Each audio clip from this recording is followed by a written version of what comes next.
and that is awesome. So we're gonna have some fun. I'm gonna read and recite some poems, and at the end we will have space for a Q&A session. So stay tuned for that. So that at that time you guys can unmute and ask questions. And just so it's interactive, if you hear a line or something that you like, you can just throw it in the chat. I'll be reading comments in between poems and explaining and stuff like that. So let's get into it. His first poem is called How Are You Really? And it goes like, how are you? No, how are you really? Most of the time we respond with fine, but that's because we understand that those asking the question really don't care and definitely don't have the time. This fast-paced society doesn't give us time to truly speak, so we check in with loved ones, though we hardly ever speak. Social media got us checking in to concerts and restaurants, but hardly ever clinics and counselors' offices. The internet has made the world so much smaller, but we still haven't grown closer. We've just mastered the art of keeping it together, and we dare not lose composure. But what happens when pretense falls, depression hits, and your wrists look like do not open before Christmas, and it's minutes till midnight on December 25th, or you looking at pills and liquor, hoping they can bring the healing quicker. We worried about the pollution of the sea, but what about the polluted bloodstreams of loved ones we see hurting anonymously? I see you. The pain in your eyes, the quick hesitation as if weighing the options in your mind, your brain's abacus, calculating if those inquiring on your health are truly worthy of your trust. You are scared that if folks find out how broken you are, they may need the therapy you refuse to take. It's time out for cookie cutter answers and generic solutions. Don't you dare say, I'm fine, things will get better with time. And don't you dare hide your stress when I'm blessed. No, you were blessed before I ever asked you the question. So again, I ask, how are you really? But before that question can be posed, be prepared if the person on the receiving end of it takes you to task, letting you know about all the abuse they've had or thoughts of ending it all because there's no hope left. Be prepared to offer them real suggestions. If you don't know how to help them, there's no harm in guessing or getting a second opinion. Help them find what heals them. Let them know there's power in prayer and therapy. The two are not mutually exclusive. You see, Jesus had a doctor, technically a physician in his crew, so I'm guessing that God and science are cool. Let them know there's power in exercise, meditation, even adult coloring books. This is a crazy world we've inherited. Where living real life looks ugly, but that's because it's all in one take. There's no time for filters, crop outs, or edits. These are dark days, and we are praying that we find the exit. This is for those at the end of their rope who have had thoughts about being at the end of one. I believe that every breath we continue to take is a blessing. In a world that brags on grinding 24/7, there is no harm in resting, no harm in being more concerned with the inner sanctum of your temple rather than the outward exterior of the building. I understand that this life offers more questions than answers, like why was your innocence stolen and why did your family fall cursed by cancer? I have no prophetic answers, but what I do have is a listening ear and an empathetic heart. I can pray for you to the Lord in Jesus' name if you were into that sort of thing. But I have no spiritual salve, no mental medication. I will probably fail all of your expectations. I just want you to know that I care and I want you to answer me truthfully whenever I ask, how are you? Really? Thank you. That's the first poem. Thanks so much. So a lot of the poems I'll be reading or reciting today will be from my chapbook, Equilibrium. You see behind me on this shoulder, you'll see a stack of books. So if you like it, you can order it from me directly. There's also a copy available at the Farmington Community Library. So that is awesome. So you can thank the host. Kenneth, Go I ahead. want to tell you something. There is a chat for you. Do you want to read I it? saw it. I saw Okay. it in the middle of And my book. that's when I you thought I said, was going slow, but I will slow it down. I thought that it was I thought I was going slow. I'm sorry. but to or me, it's a slower. passion. It's the impact of All how right. you are saying it. That's why I did not mind it. That is That's for me. fine. I will definitely apply the brakes. But yeah, so the way I'm sure you guys have been to poetry readings before. A lot of times the poet will explain the poem, then perform it. The way I like to do it, I like to perform it first, then kind of tell you some of the inspiration behind it because I want you to engage with the piece before I tell you kind of what it's about because I want to kind of let you kind of marinate on it. So how are you really? is in the book, and it was written. I wrote it in 2015, but I had never performed it until about 2017. I had a friend who was struggling with mental health issues, and he wanted to like celebrate. And so in 2017, he had an event and in Indianapolis, which is about an hour and a half from where I'm at, and I went up there. I went up there to perform it, and it's been such a big hit that I was like, okay, well, I'm going to keep doing this poem. And so obviously, it's about mental health. It sounds like it could have been written yesterday, but like I said, I wrote it like years ago. And that's what I like about poetry is that you can write something in a particular period of time, and then it can be relevant, years later. So that's always a really cool thing about poetry. So like I said, thank you for the comment. That's just an example. Slow down. I will slow down. If you hear a line you like, you can quote it or whatever. Yeah, thank you. I'm glad, Susan. Susan said it was perfect for me today. Subject came up with a friend I follow on Facebook today. That's amazing. That's awesome. So I'm gonna read the very first poem in the book is called Challenger Point. And I'll go ahead and read that one. Darkness has never been a friend to those in the need of the light of hope. The sun lies hidden behind a shroud. It's unnatural not to see the sun for too long. Night always turns to day given enough time. So many of us leave this life an hour before dawn, causing our hearts to break before the day does. Those who have been at their lowest know you can't just turn off the depression. The cord to anxiety is tied to too many triggers. To be undone at the snap of a finger, the days are long on the road to recovery, even longer. How terrible to tell those that have the courage to face this day to just be stronger. When the monsters under your bed become the ones dancing in your head, when the one you want to escape from is yourself. Feeling alone, teetering out of reach on the highest shelf. It's hard to be scared of death when every day is a living hell. There is a light of the world. Please let him in. I pray you believe in he who rose from death again. He'll fill the void within, and I promise you will experience equilibrium. So that is the first poem in the book. The book is called Equilibrium because I wanted to talk about balance. And so Challenger Point is based off a real place. So, some of us know that the deepest trench in the ocean is the Mariana Trench. And if you get to the very bottom of said trench, there's a point called Challenger Deep. So Challenger Point. In this book, the first poem is called Challenger Point, the lowest part of Earth. The last poem is called Everest or Everest, the highest point. And then the poems kind of tie that narrative of balance together. So we kind of start in a low place to kind of get to the brighter side of things. So that is Challenger Point. I really like that poem. You got to start in the dark to get to the light sometimes. One of the fun things about poetry for me is I feel like if I've done my job right, you kind of feel like you're just at home talking to me. We're just relaxing, getting to know one another. Sometimes art can make you feel like you're at home. So this next poem is called Art Makes Home. Your name is your name. Gifted by your parents, it's your announcement to the world. I am here in all your splendor and glory. The name you wear tells a part of your story. Chords strike in harmony as your native tongue paints strokes upon a canvas most won't understand.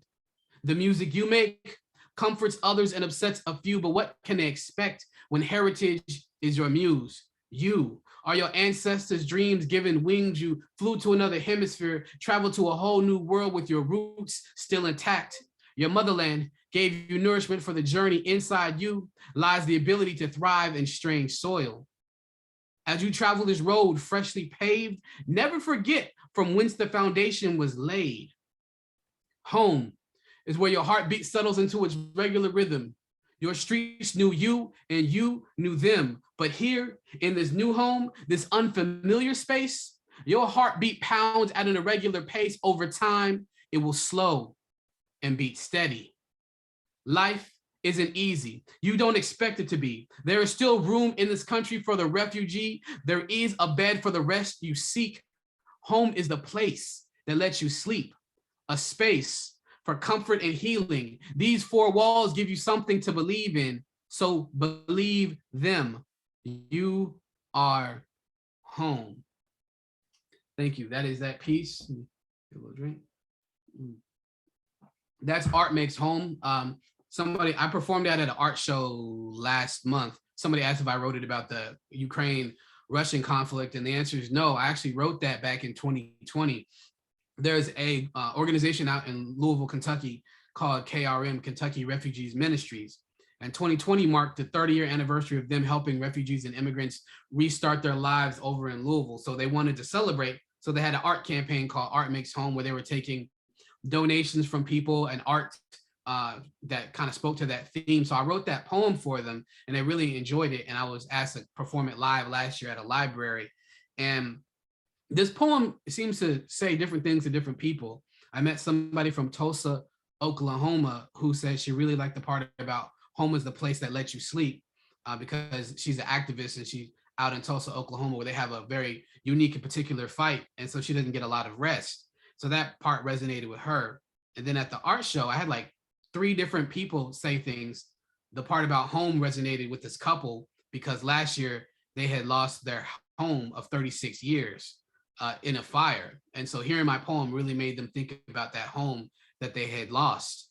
And then yet another person said that the part about rest really resonated. So this poem that was written to really encourage those that are coming to this country really spoke to people that were already like Americans, but it spoke on different things. And that's kind of one of the beautiful parts about poetry. For those of you know, April is National Poetry Month.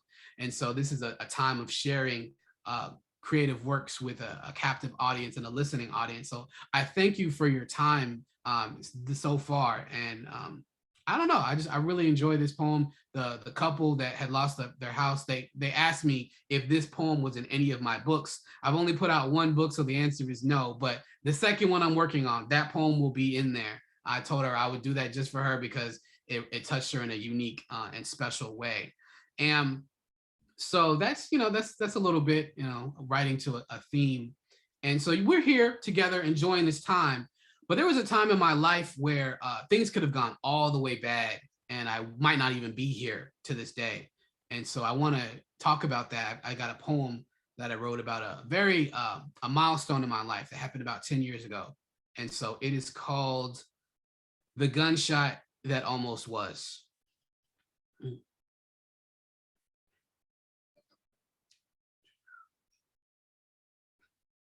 The gunshot that almost was. There are some days that you never forget. In a world of lost dreams and half-remembered memories, this point is fixed. I see Louisville wrapped in the softest shade of night, a time where my face would welcome a pillow's embrace and thoughts of Sunday morning sermons would dance in my head. But tonight, the last song has been played. The club, veiled in enough darkness to obscure faces, but lit enough to dance to, suddenly turned the lights back on, causing us to scatter in the direction of the other dark corners of the city. I walked past a man at a bus stop asking for change. In my naivety, I failed to realize that the buses have long since stopped running. I wonder if this is how a predator feels before pouncing upon its unsuspecting victim. The reward for being foolish enough to cross its path, the direct destiny delegated to those who dare dance into the lion's den. Everybody ain't Daniel. Ain't too many that can dance with wolves and move on to the next partner.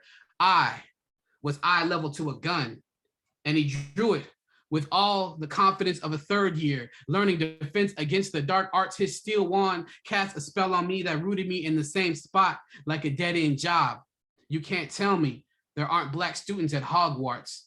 How funny, how quickly charity turned into highway robbery, much like the nonprofits that inhale millions while most goes to the office. What a strange feeling to have to convince someone why they shouldn't kill you, to give a defense in the courtroom of the streets that you do your best living, not wrapped in sheets, to have to justify why one shouldn't be mummified. When he asked why he shouldn't kill me, the only thing I could offer is the money you stole from me isn't worth my life.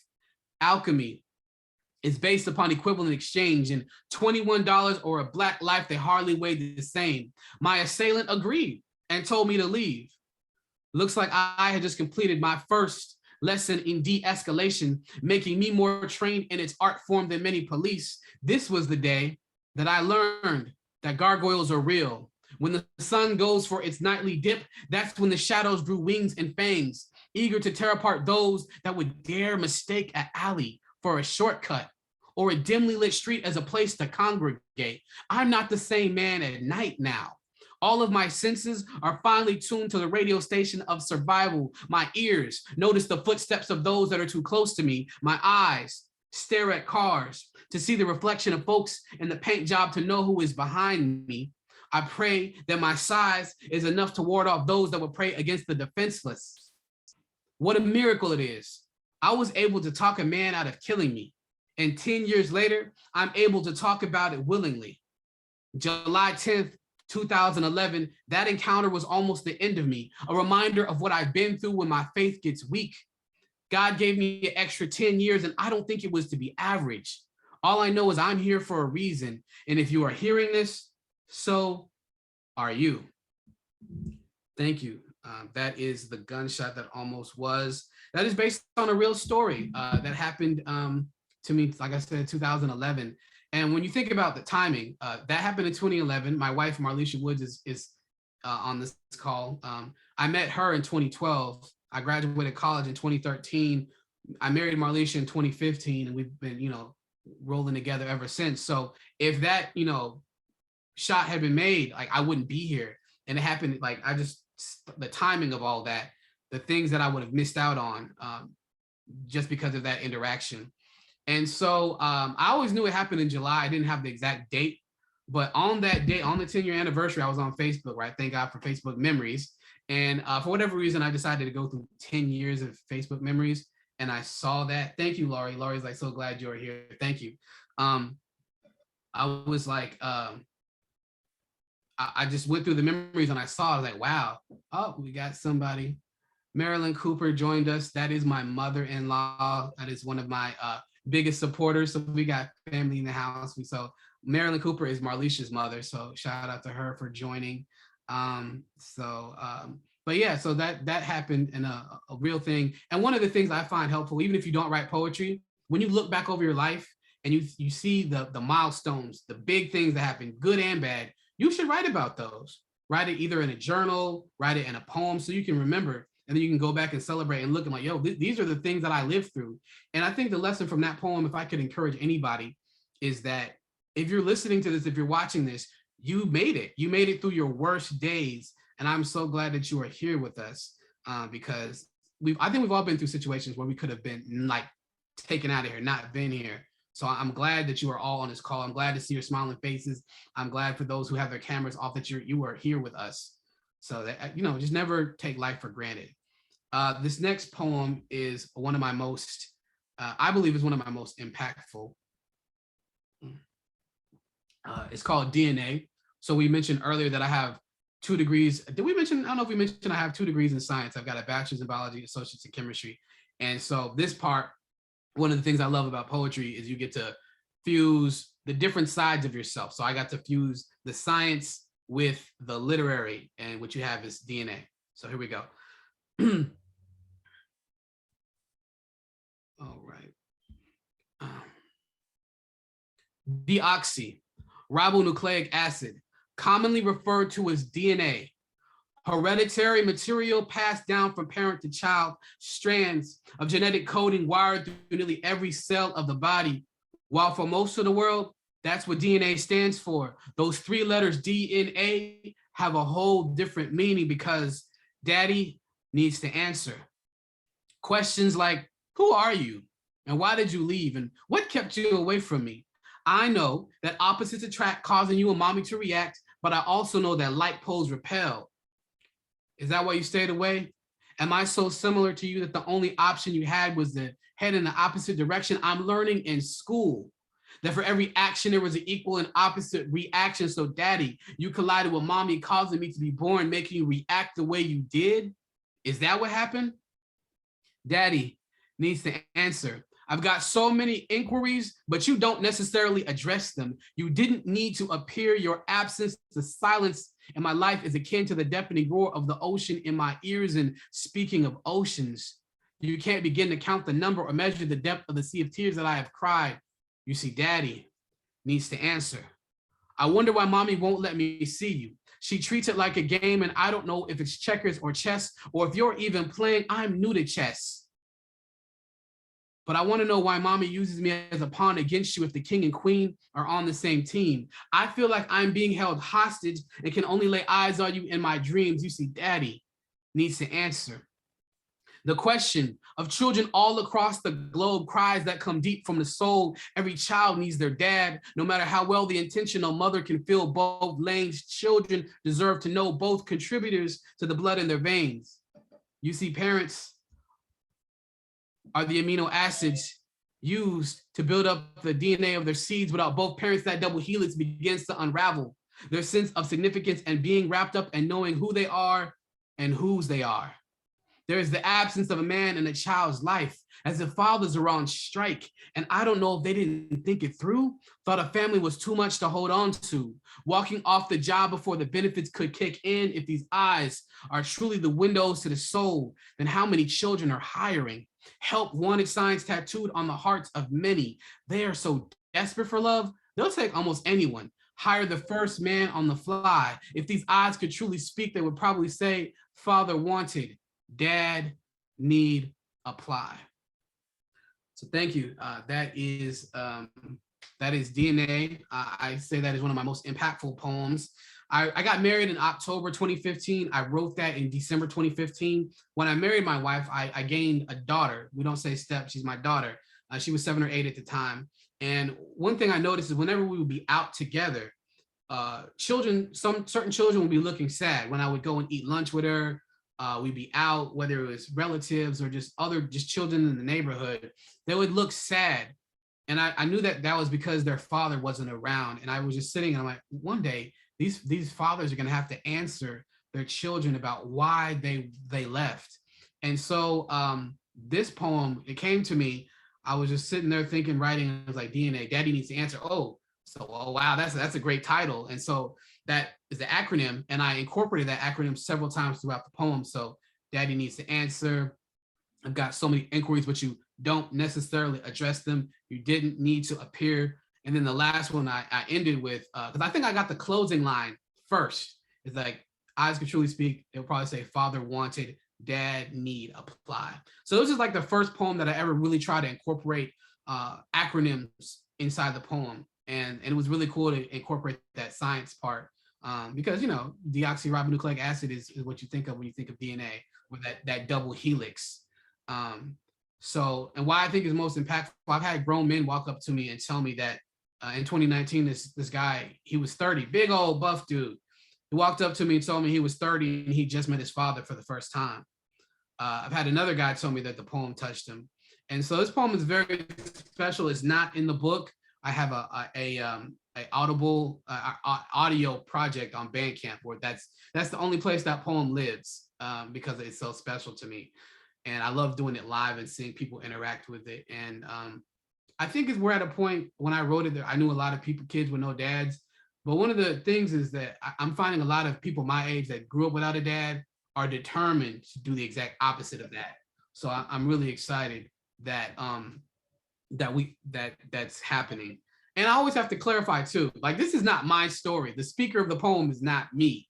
It's not talking about my dad. I always have to, because I don't want to misrepresent my father. But we'll get into that with this next poem. And this next poem is called, I Need to Call My Father More Often. So I'm going to tell on myself for a little bit and also talk about my father.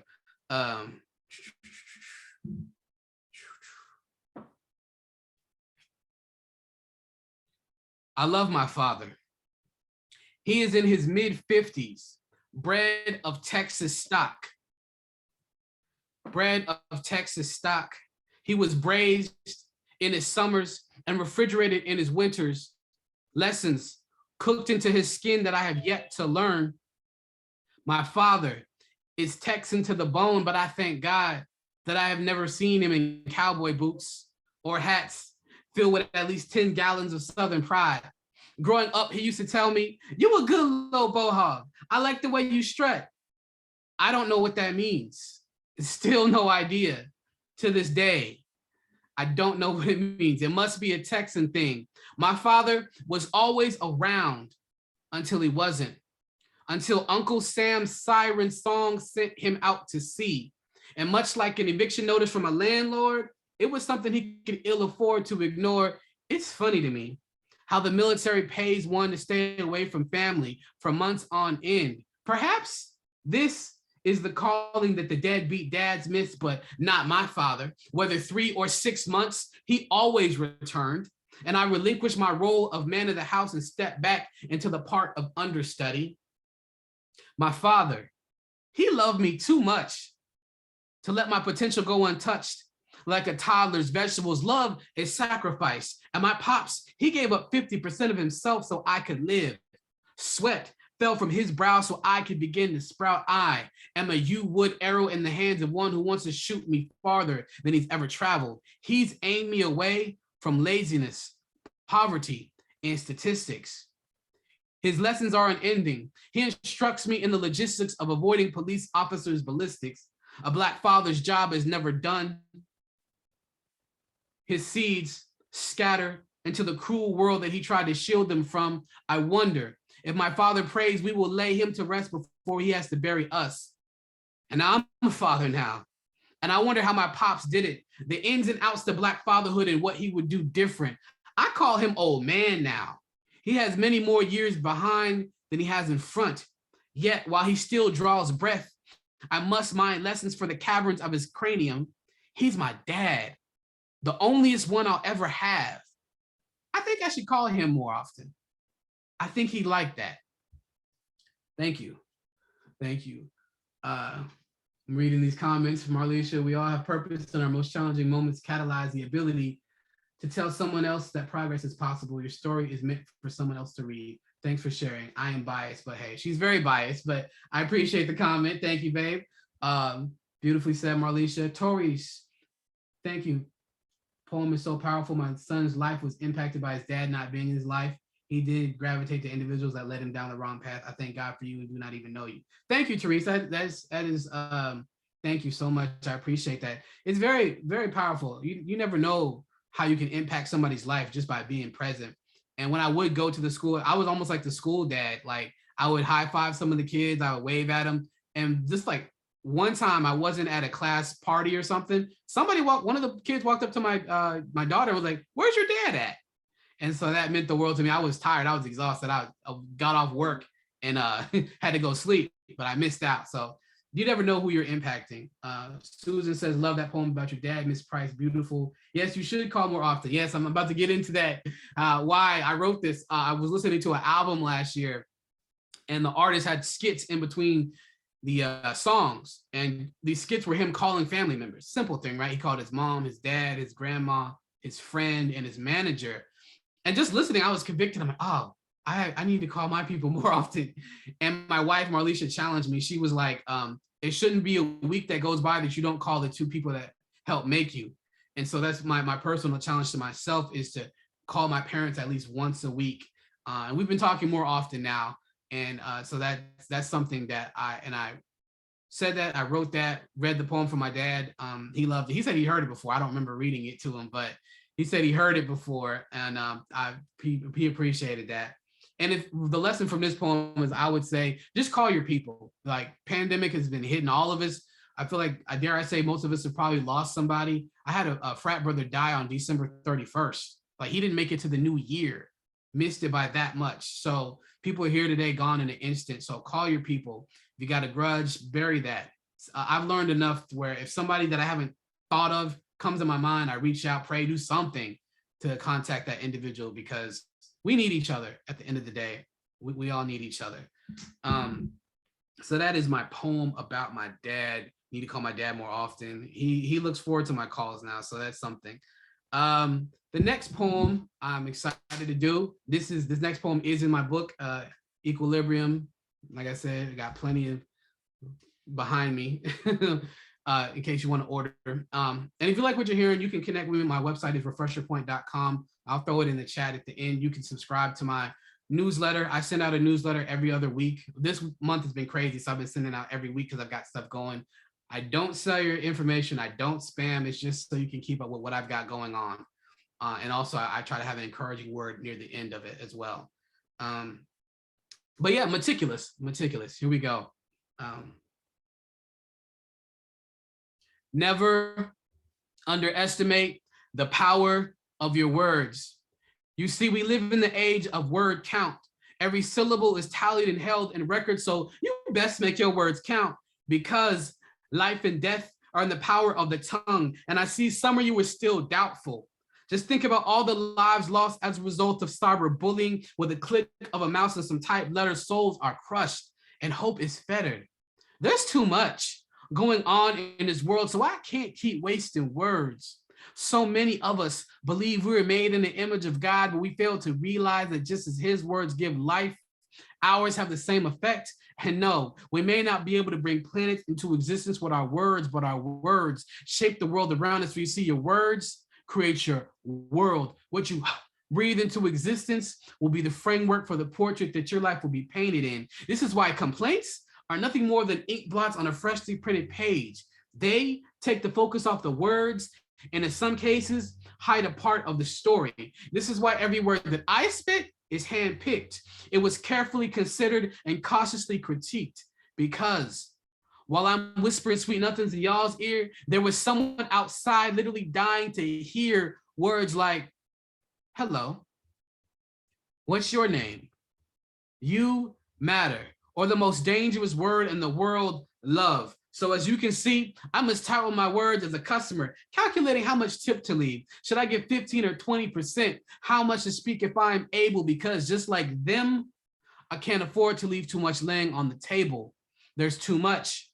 Vernacular manslaughter, reckless endangerment with verbs, too many poor souls serving life from the damage of words served. And would that we all thought twice and aim to aspire adjectives of death into a liturgical literacy of life, because I've seen firsthand the strife that comes from wanton run-on sentences, not structured in tact and decency. And recently, it seems like we've forgotten how to communicate.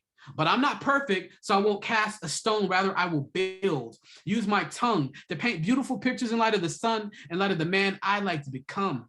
But it all starts with me, and in time translates to we. And this is not to preach to you, rather this is to reach to you. So let every said syllable sound of sincere structure, not settling for sombering stagnant sentences of servitude. So in short, words matter. Be meticulous. Thank you. That is meticulous.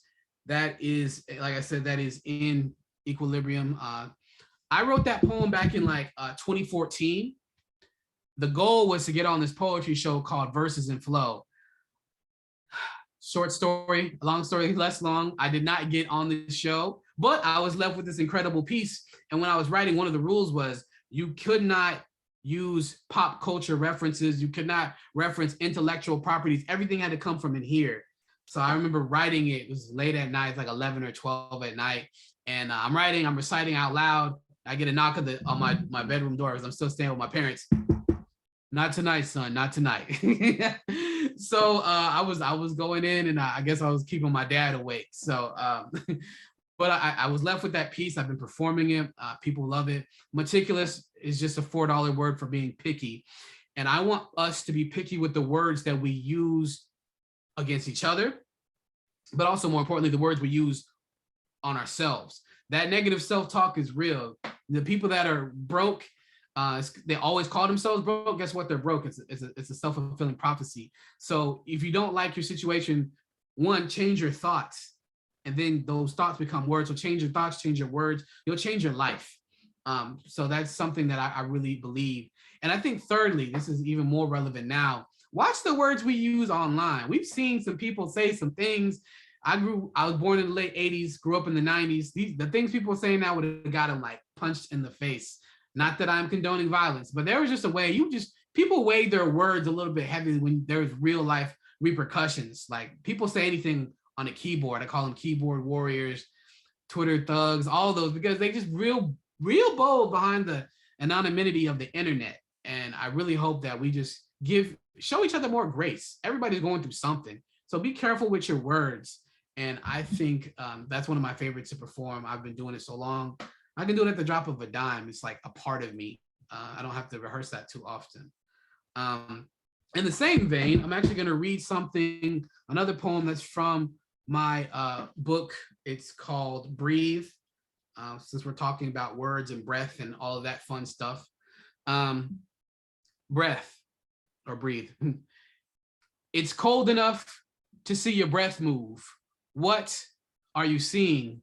That exhaling turns to a cloud that twists and turns only to disappear as suddenly as you saw it. Life is a vapor, and just as you continue to keep breathing, people keep leaving. What are you inhaling?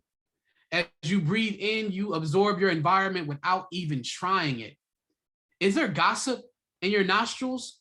What toxic situation are you pulling from the atmosphere of your surroundings and bringing deep into your innermost beings? What we breathe in can be exhaled as something different or maybe distantly related. You breathe in enough fear and you'll exhale doubt. It'll perforate every word you speak, every syllable that you leak. 7 days of this will definitely make 1 week. When life gets to be too much, we get told to focus on your breathing.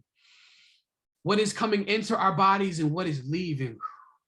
Are we breathing in peace, causing the negative to be released, discharging the toxic before it can contaminate our temples? Who would have thought that it could be so simple? Monitor your intake. Stay away from the chain smoke of naysayers who've been sucking cigarettes so long, they forgot what fresh air tastes like. They make their own cloud of reality. And if you sit too close, it can choke your dreams out. As you drink deeply of what your surroundings pour into it, your lungs expand. I ask, what are you being filled with? Is it hope, love, a concern for others, or is it the news, topics that trend, and other frivolous things that threaten to smother? So many of us are choking. There is something blocking our pathways, restricting our movement of air. Many are choked up with regrets, whether of words unsaid, or acts we wish we never did. Life has a way of choking the life out of us as we strive to pay off bills and eliminate debt, although many have resigned themselves to this sort of living until their death.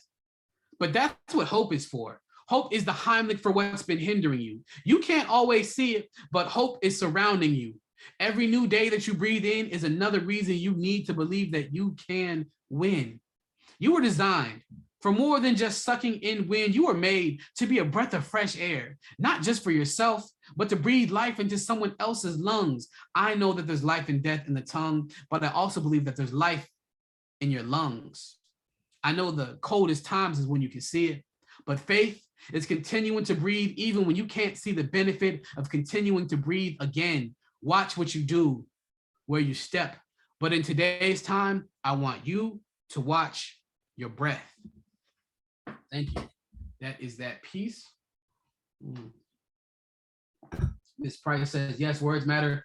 Texting seems to undermine words. Absolutely, absolutely. Thank you. That poem, a lot of times people ask me where my poems come from. This poem was really weird because I woke up at like 6 in the morning. I had a dream, woke up, and I had this whole poem in my mind, and I wrote it down in my phone before I could forget it. That does not happen often. That is not the way it comes. I know sometimes creatives make it seem like, oh, the universe just gives me stuff, or no, that's not how it always is. You have to wrestle and write. But this one, I just woke up with a whole poem in my mind, and then I put it in the book because I felt like it fit into that theme of balance. And so yeah, we've got 2 more poems left. I'm super excited. This next poem, I believe in rewarding the audience. So I try to, every performance I do, I try to do something different. So I'm actually going to read from my poetry notebook. And I actually just finished this poem. I wrote this poem. I try to mark when I wrote it so I can kind of track how long, I guess that's a scientist in me, how long it took me to work on it. I started this one January 20th, 2022, finished January 28th at like 6:25 in the afternoon. So about a week. And I wrote it, it's called Just Me. So here we go. Please, whatever you do, don't book me just because I'm Black. Don't bring me into your space only in February or June. Don't give me access to your platform because it's the trendy thing to do. Don't let the only thing you value be my skin's hue. Don't hire me to fill a quota. Don't do it for diversity's sake. My skin wasn't meant to be tokenized. Yeah, you've placed us on a quarter, but that doesn't mean we have to play your game. What I'm asking you is to avoid the opposite side of the spectrum that the I don't see colors employ. I have so much to offer, but it's my blackness you targeted. You don't have permission to use my black face for your marketing. That feels familiar. I am marked by this melanin. It's something I can't hide. Don't track me down because you see it as a prize mounted on your Facebook walls, your websites as you beam with pride. It's slightly better than photoshopping in diversity, but I still can't let it ride. Don't let me be the first Black person you've worked with, because I'm surely going to ask you why. Historically excluded, but now folks tripping over themselves to include me. You don't have to say why it's only for Black folks to know not to apply. Look at the history of your organization and sit with it. Bringing in one Black person ain't gonna quick fix it. The intentionality it took to keep us in the bleachers is gonna have to be the same if you want to reach us. After centuries of being held down, you expecting us to believe that the game is fair now? I'm me. Black, being Black is a huge part of my story, but it ain't the only thing I got going for me. If you do choose me, do so for what I have on the inside. Hire me because when you emailed me, I promptly replied. Hire me because my website been popping since 2014. Choose me because you see I mean what I say and I say what I mean. I hope you choose me because you heard KennyFresh be spitting. I'd be heartbroken to know you chose me solely for my pigment. I'd be chuffed, borderline indignant. I hope we work together because we gel naturally and not just because HR sent you after me. I believe in affirmative action with all my soul because if you left it up to some folks, their businesses would be all white from head to toe, like a blanket of freshly fallen snow. I hope you choose me because you followed your soul's compass. Because I have no plan on being an accomplice for optics. Authenticity breeds the best collaboration. Dig deeper than my epidermis. It's merely a gift. I didn't earn this. See my character and move thusly. It'd be great to know that all I have to do is be just me. Thank you. Thank you, thank you, thank you. I wrote that in January. And it's not aimed at anybody. I just know that right around February, that's when my phone gets to ringing because some people need a Black poet for Black History Month. Let's keep it real. Or June for Juneteenth. And so I saw somebody post, one of my Black poet friends was like, don't just hire us in June or February. Black poets can speak all year round. And so I'm like, that's an interesting thought. Let me turn that into a whole poem. And because, right now diversity is trending and it's a buzzword, but one of the things that I always wonder is what's going to happen when this is not trendy anymore? Are people still going to care? And so I wrote that, and it's just like, don't just choose me. Like, yes, I'm Black. That's a huge part of my story, but there's more to me than that as well. And so, I hope you guys like that. That's my very, very first time. Oh, please post your website. I will do that right now, Miss Barbara. I appreciate that. I'm gonna type it in right now. Thank you. Yeah, but diversity is great. It's beautiful. Like our country is diverse, and I believe that that's something to be highlighted. But we all know that sometimes some of these companies only do that so they don't get canceled, so that people won't take their money elsewhere. So when it becomes performative, that's when I have a problem with that. Me and Farmington, we had a genuine connection. Like I reached out, I just started pitching to Michigan libraries on a Friday. I get a response the next day within 24 hours. And from there we locked in. Like that was authentic and genuine. I sought them out and we found it was a good fit. But there's sometimes, and when people are just only after you for a certain thing that they think you can bring to their organization. And this isn't that, but I wrote this in January because I know Black History Month is coming up. It was coming up and I knew that my phone would probably be ringing, which is fine. I'll still take the check, but I just I see what you're doing. That was kind of the thought. I have one more poem and then we're going to open up the lines for, and I know we're supposed to end at 8, but I think we can go a little bit longer since we waited, and we'll go until they kick us out of here. So this last poem, I love, one of the things people like about me is I try to inject hope and light and stuff in my poetry. I've talked before with people. It seems like when you go to some open mics and poetry sets, you can leave feeling worse than you are. It's so easy to write about the bad things, and I feel like we should write about some happy stuff. Life ain't all bad. And so this last poem is called Just Imagine. I wrote it last year. I performed it at a virtual art show. It was really cool. And one of the prompts was that imagine the relationship with the environment if it wasn't for the scarcity that's caused as a result of supremacy. So as a Black artist, sometimes other Black creatives, we're kind of stingy with opportunities and information because it takes so long to get an opportunity. We don't know when we'll get the next one. So I've got my shirt, Empathy Over Apathy. I've got another one that says abundance, not scarcity, that I like, because I believe in abundance. I believe there's a lot more opportunities, a lot more money. Like, I don't have to hold anything. I'm the person who, like, if they need a poet, I'll tell another poet, hey, you should go for this job. And if you get it, great, because what's for you is for you, what's for me is for me. But sometimes people kind of have that crab in the barrel mentality. And I really like what I saw on Facebook. Someone said people get mad at the crabs for pulling each other down, but a crab's natural habitat is not a barrel. So be mad at whoever placed them in that barrel, that whoever created that scarce mindset, right? Break down the barrel and, opportunity for everybody. So this last poem is called Just Imagine. And here we go. Just imagine. Imagine not having to wage war on poverty because we paid our workers properly.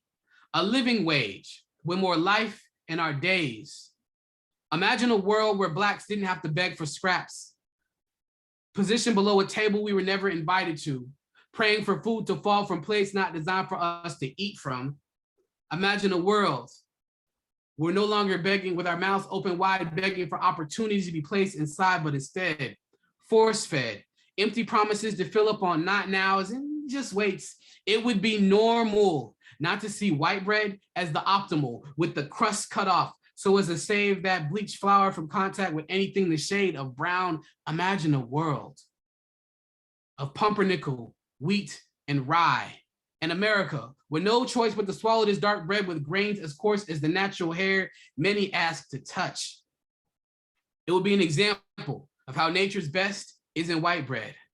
No longer we have to wonder how much of ourselves could we be, leave our white voice dead in the streets, the freedom to use words like ain't, finna, and lit during meetings, stringing together words and phrases only we know.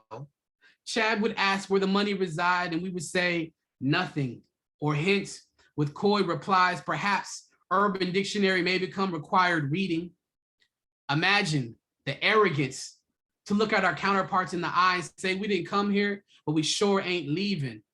Imagine a world with no more insults like Uncle Tom or Coon because there's nobody left to sell out to. As we wipe away the blemishes of supremacy, how would it feel to be finally free? The long-awaited fulfillment to an ancient prophecy. No longer inhale, we can breathe out now. Don't mind me, I'm just dreaming out loud. Thank you. That is my time. I'm Kenneth Woods, stage name KennyFresh. Thank you. Oh, snap. Somebody had a small group of fifth graders listening, loving, and learning. That's what's up. Thank you. Thank you. Thank you. Thank you. Like I said, if you like what you heard, my website's in the chat. You can order my book from me directly. I've got 80 copies on the shelf. I ordered 100. I've been slowly selling them. And also, I do a lot of virtual performances. I'm not really traveling too far. But I do things like I had a friend hit me up yesterday. They're getting married in November. They want a custom poem. So I write custom poems. I did a voiceover for church's Christmas Eve service. So anything that you might need a poet for, I can do most of those things virtually. And yeah, so now we can open up the lines. You can unmute if you have a question or a comment or anything like that. And you guys got me until they close us down. I have a comment. Go ahead, Ms. Barbara. I just wanted to say that I've never thought of myself as a poetry kind of person. But my son just graduated a couple of years ago with his undergraduate degree in journalism, and he has 2 writing minors. And he just happened to throw all of his writing in the trash one day into recycling. And I was going through all his writing, and there was a really wonderful 2-page typed narrative poem that blew me away. Just rambling, and the threads kind of went here and there and everywhere, and it was wonderful. And I never realized that there was that kind of poem. And you remind me of the narrative way that you're describing things is very, very interesting. Thank you, appreciate it. Never thought of myself as a poetry person. It's never too late, and you picked the right month. April is National Poetry Month. You right on time. I actually had last week in Batesville, Indiana, there was a 73-year-old gentleman who told me he had never listened to poetry before, and he regretted it. He's like, man, I regret that, but your words had an impact on me. So it's never too late. You go to the library and go to the poetry section, and you find your favorite. You might find a favorite poet. So that's the beauty of the art form, is connecting people with words. And it's funny because growing up, I hated writing, but I loved reading. So the reading turned into a love of writing, trying to make my own words. So yeah. Who else has a question or comment? Let's go. Hi, Kenny. I just wanted to thank you for your poems. I find them very inspirational. Not And, that time, right? Yeah, don't go back here. Sorry. I'm gonna. Okay, they muted. iPhone muted. So Lori, you can continue. Hey, continue, Ms. Lori. Go ahead. Oh, I just wanted to thank you for your poems. I find them very uplifting, and I look forward to buying a copy of your book so that I can hold on to some of those phrases, which are so powerful. Yes. And thank you so much for your work. And thank you for sharing tonight. It's just been a really wonderful way to celebrate poetry and literature. Thank you so much. I appreciate that, Ms. Lori. Thank you. Thank you, Lori. All right, Ms. Price got her hand up. Hi. Yes, I too enjoyed it so, and your words touch me so in so many different ways. And to try to summarize it, I love the idea, what if? What if? Yeah. It's so, it just touched me in so many different ways. But it made me think, what if? So thank you. You're welcome. That's the world we're working towards. It's important to dream, even like on paper, and read it out loud. Like, what would the world look like if, certain things changed and stuff like that. So thank you. I'm glad. We got Miss Susan. Did you want? Okay, sorry. We'll go ahead, Miss Mary, and then Miss Susan. You're muted, Miss Mary. Mary, you're muted. You're muted. There you go. Now you can talk. You're not muted. I can talk. You Yes. hear me? You can talk now, yes. Okay. Kenneth, you are a master. I took so many notes, and I just so enjoyed your poems because they were conversational, deep but conversational. I felt like you were just talking to us, but with these beautiful words that were so rhythmic. Absolutely loved them. And I love your gestures. I mean, it tied in with the words. And I don't think I've ever seen someone read poetry that had gestures like you. But quickly, I have to tell you that I really related to meticulous and the power of words, because I was talking to a cousin who throws out words. She doesn't think about what she's saying, and it can be hurtful. And I was saying to her, I try to be cautious with my words. And she said, oh, you mean for sensitive people? And I said, no, everyone. And so I really related to that poem and how we really do have to live by what you said. And the other one was about home, because my father-in-law just moved into assisted living, 96 years old. And I'm thinking his home, this is his new home. And so I really took this very literally. And you were really painting a picture, and you said, be steady, heart slows. And then something about the walls. Okay, yes. What about the Uh, walls? I said a space for comfort and healing. These four walls give you something to believe in. So Yes. believe them. You are home. Right. Oh, lovely. Thank you very much. Thank you. Most enjoyable. Appreciate it. Appreciate it. What do you have, Miss Susan? I was very tired tonight and wasn't real excited about coming into this, and you got me at the very first one because of that friend that on Facebook was so angry at people asking, "How are you?" and you'd say, "Fine." And it was interesting that you began with that. Mhm. And then you just went on from there, and it was like every poem, it is like a conversation, and every poem was just like you were talking to me. And one thing I like about Zoom is the eye contact and everything. It is like you are just talking with me, nobody else is there. Yes, But yes. each poem had, it was so rich and so powerful. Thank you. Thank you. Yeah. I like starting with how are you really? I did this in person. I tried it out. What happens is I ask the audience, how are you? They say fine. Then I say, how are you again? They say fine. My how are you? And then I just jump into the poem, kind of ambush them with the poem. So they're not expecting it. So that's fun. I'm looking forward to doing that. I'll be in Ohio for on Easter Sunday at the Underground Railroad Freedom Center. So I'm going to try that out on that crowd and see how it goes. They answer me fine. Then I just go right into the poem. But yeah, I like starting the set off because it sounds like I'm asking a question, but it's really a setup for the poem. Right. That's neat. Thank you so much. You're welcome. Thank you. Faye Herman says, love the illusion of DNA. Yeah, thank you. Thank you. I was very, I love that poem because like it was my first try at acronym. And then it was one of the first times I incorporated the science side. And then also, DNA, that the paternal, that also talks about genetics as well. So it was so many layers to that poem, and the fact that it still resonates with so many people is I'm always grateful for that poem. Mm-hmm. Yeah. Anyone else have any questions or anything? Any questions about process, how I write, or how I choose what I write about anything? Faye, what's up? She's unmuted, but I don't know if she's going to ask. She muted herself again. Okay, that's fine. Okay. That's fine. Yes, talk about your writing process.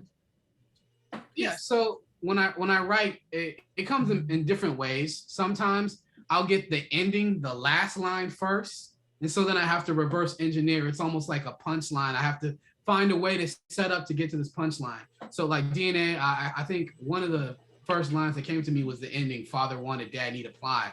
And so I'm like, okay, I need to get there creatively. So that's always fun, trying to work backwards almost. And then what happens is, like I said, I try to time it to see how long it takes me. It's almost like a personal challenge.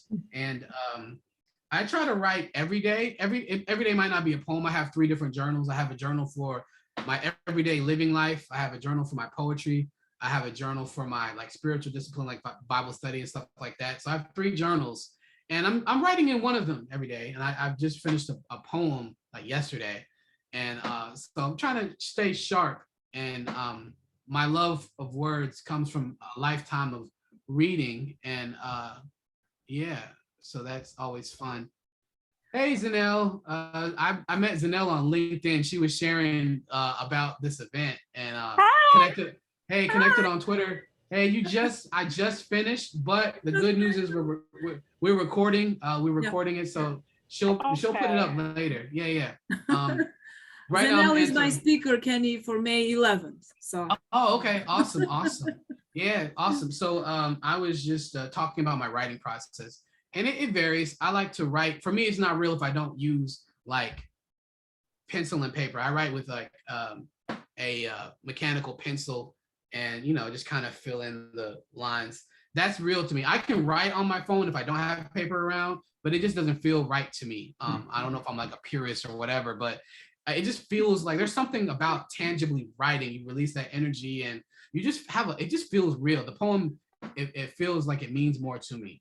But I do have in my notes app on my phone, I do have like poem ideas, random lines that I get. So whenever I feel like I have writer's block, which I don't believe in, but if I can't write anything, I'm like, I've got tons of unfinished poems, tons of ideas in my notes app. So there's always, then there's life is always happening. So there's always something to write about. So. Well, that is your job now. That is your true life calling, your profession, your ability to connect with different souls and people. And I loved all your poems, and the one that was all of them were powerful for me. But the bullet that was gone, that was very strong, Kenneth, because you're talking about our presence. And it just, it's never gone. It's never gone. 1619 project, 400 souls. It's kind of sad. And I loved when I was driving home yesterday that California is working on the reparation law. And that was, excuse me, that is the best news I've ever heard in this country. Right. So when you write your poems, and I knew that this will be because I started reading the Equilibrium, I like that power. I like that strength. To me, that is my passion. You have a way to carry. And it is a strong word that everybody agreed. Even though it's not rhythmic, it holds some essence of strength, courage, self-confidence, love, hope, and many other elements that you're using in your poetry. And thank you so, so much for being here for us, because even though we are a little group, I think that it's a very strong group of all these participants, just so you know. Thank you. Thank you. Somebody asked how they could get a copy of my book. I'm about to put the direct link to it in the chat. But also feel free to check out my website too. I'm about to throw the link in there really quickly. But no, and it's just, I didn't want to jump out the window and do a full manuscript on my first time, because this is self-published. So like everything, me and my wife kind of did it in-house. We found an independent publishing company. We what else did we do? My wife designed the cover, all of that fun stuff. So I'm about to put the direct link. And so if you can buy it from me directly, which is the preferred method, or you can go to Amazon. Amazon just takes like 3 months for me to get the money, but this is when you buy it from me, like I literally take it off the shelf behind me, put it in an envelope and mail it to you. You have it in like 3 days. Yeah. So when it comes to that's what Kenny did. That's what I did for her. So just threw the link in there. It's $10. On Amazon, it's $12.99. I try to reward, like I said, reward the reader. So if you buy from me directly, it's $10.99. I don't add in shipping and handling. So it's just $10.70 because it's 7% tax out here in Indiana. So the shipping is $3.10. So Kenneth gets what, $6 or something with a 7%, something like that. Yeah, so it's cool. It's fine though. So that's how you can copy the book. I'm working on the second one. It'll probably come out April of next year, maybe. I'm thinking about just every time I release a book, maybe release it in spring, because the first one came out April 3rd, 2020. So it's been out for 2 years now. Just announced that it's gonna be in a bookstore in Louisville. So I've mostly been pushing my book out to different libraries, asking if anybody wants to pick up a copy, book me for performance. Consider writing poems for children. That is something. I've done the poems you've heard. I've done some of them at schools before, like Meticulous I've done. And then speaking of schools, I have people trying to get me in their school systems to like maybe teach children how to write poems. So that's something I'll be working on in the spring. I'm going to be teaching some workshops in the fall, working with that. So yeah, but the best place is to go to the website, subscribe to the newsletter, stay connected. I'm going to be all over Farmington's social media for the next couple of days, sharing, like thanking them for the experience. So you can connect with my social media there as well. Also, slight flex, if you Google KennyFresh poetry, my face should be the first that pops up. I've been doing this for about 10 years now, 10 plus, since 2008 was when I wrote my first poem. I really started performing professionally in like 2011, 2012. So we're right at 10 years of doing this. So thank y'all And so can much. I- This has been so much fun. Go ahead, Kenneth. I'm sorry. I No, interrupted. I was thinking, right, what we Well, I was about to ask the audience if they could email the feedback and the comments, so I can forward them to you, so you can also post them on your website in Yeah, that works. response to the opinions, whatever, and they can email them to me because I'd like to help you. It's fine. That works. Yeah, I do use testimonials. So yeah, if you could write up a testimonial as well of how you think the performance went and all that's very helpful. Because I do post those on my website. I do post those on my Instagram and Facebook. Does anybody have any other questions? I think we're getting ready to wrap up. Yep. So Questions, now is your comments? chance if you have one more or two questions. And there is thank you so much from Miss Roberta Price. Thank you so much, Miss Price, for being meant to be for you to be here.